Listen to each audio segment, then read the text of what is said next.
नमस्कार, मैं कुमारी शिखा। कैसे हैं आप लोग? आशा करती हूँ कि आप लोग बहुत ही स्वस्थ और अच्छे होंगे। आज हम एक नए टॉपिक के साथ हैं। आज हम बात करने वाले हैं कि एक अनमैरिड कपल बच्चे को कैसे गोद ले सकता है। बहुत सारे पेरेंट्स का जो है कमेंट में आया है मैसेज कि हम सिंगल पेरेंट्स हैं और हम बच्चा को गोद लेना चाहते हैं, तो उसका क्या प्रोसेस है, क्या क्या करना होगा। तो जो भी सिंगल पेरेंट्स हैं, कम से कम सबसे पहला तो उनका एज देखा जाएगा। उनका एज जो है वो 25 से ऊपर होना चाहिए। 25 से ऊपर यानी कि 27, 26 ये होना चाहिए। उनका कंप्लीट 25 होना चाहिए। जो भी अगर वो मेल है या फीमेल है, जो भी है, एज लिमिट सबका एक ही है।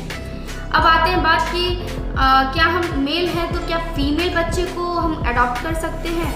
तो नहीं। अगर आप मेल हैं तो सिर्फ मेल बच्चे को ही अडॉप्ट कर सकते हैं। लेकिन हाँ, फीमेल पेरेंट्स के लिए ये प्लस पॉइंट है कि फीमेल पेरेंट्स जो हैं वो फीमेल बच्चे को भी अडॉप्ट कर सकती हैं और मेल बच्चे को भी अडॉप्ट कर सकती हैं। अब हम बात करते हैं कि डॉक्यूमेंट्स क्या क्या लगेगा।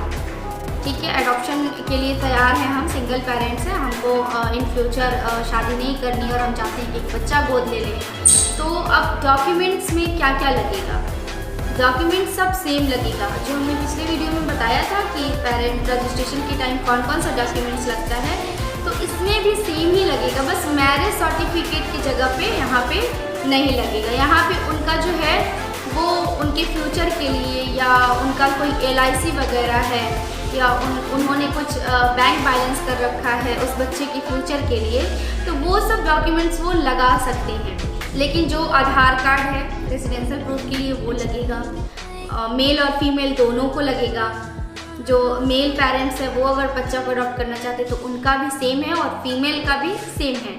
इनकम सर्टिफिकेट, और हाँ, ज़्यादातर ये देखा जाता है कि फीमेल अगर बच्चा को अडॉप्ट कर रही हैं तो उनका खुद का इनकम है कि नहीं। ऐसा नहीं कि वो अपने फादर के यहाँ रह रहे हैं तो फादर के इनकम से उनका होगा पालन पोषण या फिर उनकी मदर के इनकम से। नहीं, जो फीमेल पेरेंट्स हैं जो बच्चा को गोद लेना चाहते हैं उनका इनकम होना चाहिए 3 लाख से ऊपर सालाना। उनका प्रॉपर घर होना चाहिए जहाँ वो उनका रेसिडेंस है, जहाँ पे वो रहते हैं। जॉब पर्पज़ से वो अलग रह सकते हैं, वहाँ पे टेम्प्रोरी जो एड्रेस है वो लग जाएगा, लेकिन उनका जहाँ पे रेसिडेंशियल है वहाँ का प्रूफ उनको लगेगा। उनका पर्सनल घर होना चाहिए। इन फ्यूचर मान लीजिए कि वो जॉब कर रहे हैं और रेंट पे रह रहे हैं, अगर उनका प्राइवेट जॉब है, जॉब छूट गया तो फिर वो बच्चे को लेकर के कहाँ जाएंगे? तो सरकार जो है ये सारा चीज़ देखती है। इसीलिए फीमेल का इनकम बहुत ज़्यादा मायने रखता है। मेल का भी इनकम बहुत ज़्यादा मायने रखता है। ऐसा नहीं है कि फीमेल है तो फीमेल का ही इनकम नहीं, मेल का भी इनकम बहुत मायने रखता है। मेल का भी इनकम जो है वो सालाना 3 लाख से ऊपर होना चाहिए। अब कुछ लोग हैं जो मैं बोलती हूँ कि 3 लाख से ऊपर होना चाहिए, तो कुछ लोग ये समझ जाते हैं कि महीना, वो तो DM का भी नहीं होता है, तो SP का भी नहीं होता है, तो ऐसे करके मैसेज कर देते हैं वो। लेकिन मैं कह रही हूँ कि सालाना 3 लाख होना चाहिए। तो आप लोग इस चीज़ को देखेंगे और समझेंगे कि मैं जो बोल रही हूँ कौन कौन सा डॉक्यूमेंट्स लगाने के लिए। सबसे पहला तो हमें रेजिडेंशियल प्रूफ लगाना ही है, ठीक है। दूसरा है इनकम सर्टिफिकेट। इनकम सर्टिफिकेट में सालाना मेरा 3 लाख के आसपास होना चाहिए।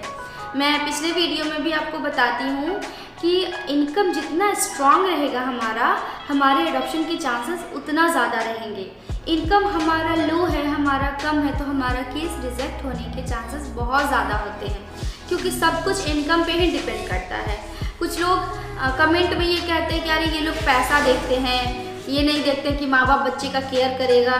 तो आज के ज़माने में अगर आपके पास पैसा है तभी एक आप अच्छे पेरेंट्स हैं, आप अच्छे फ्यूचर बच्चे को दे सकते हैं। ये नहीं कि खुद आपका जैसे तैसे गुजारा हो रहा है और आप एक बच्चे को अडॉप्ट कर लेंगे, उसको क्या ज़िंदगी देंगे।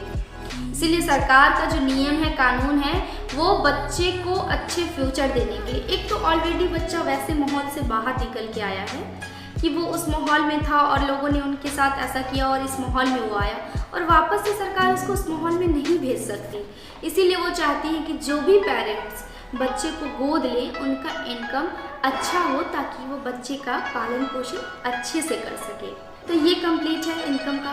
तीसरा जो सर्टिफिकेट है वो हमारा एज का लगेगा।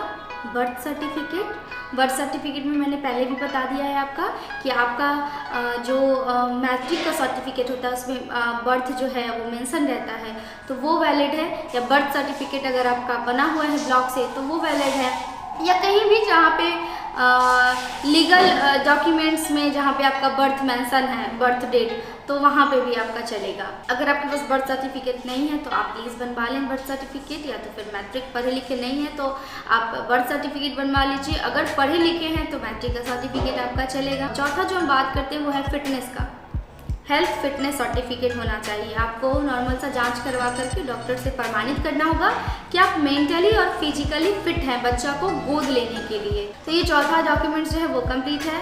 अब आते हैं पांचवा डॉक्यूमेंट। पांचवा तो मैंने बता दिया कि अगर जो शादीशुदा होते हैं तो उनका मैरिज सर्टिफिकेट लगता है। जो शादीशुदा नहीं है, जो डिवोर्सी है, उनका डिवोर्स का लगता है। जिनके हस्बैंड का डेथ हो गया उनका डेथ सर्टिफिकेट लगता है। लेकिन जो शादीशुदा नहीं है उनका कोई सर्टिफिकेट वहाँ पे नहीं लगेगा। शायद ये ऑप्शन नहीं आता है रजिस्ट्रेशन के टाइम, अगर वो पहले से ही डाल देते हैं कि अनमैरिड कपल है। तो अगर आप सिंगल है तो सिंगल ही फ़ोटो डालेंगे, जाहिर सी बात है, तो एक सिंगल फ़ोटो लगेगा आपका। बाकी सारा प्रोसेस सेम ही है। ये बहुत सारे मैसेज करते हैं कि हम मेल हैं और हम फीमेल को अडॉप्ट करना चाहते हैं, इसका प्रोसेस है। इसका कोई प्रोसेस नहीं है, क्योंकि आप मेल हैं और आप फीमेल को अडॉप्ट नहीं कर सकते हैं। हाँ, लेकिन फीमेल जो है, फीमेल पेरेंट्स हैं, वो मेल और फीमेल दोनों को अडॉप्ट कर सकते हैं। आशा करती हूँ कि ये वीडियो आपको अच्छा लगा हो। अगर ये वीडियो अच्छा लगा हो तो इसको लाइक करें, शेयर करें और सब्सक्राइब करें। और हाँ, बेल आइकन को बजाना ना भूलें ताकि मेरा नेक्स्ट वीडियो का नोटिफिकेशन आप तक ज़रूर पहुँचे। धन्यवाद।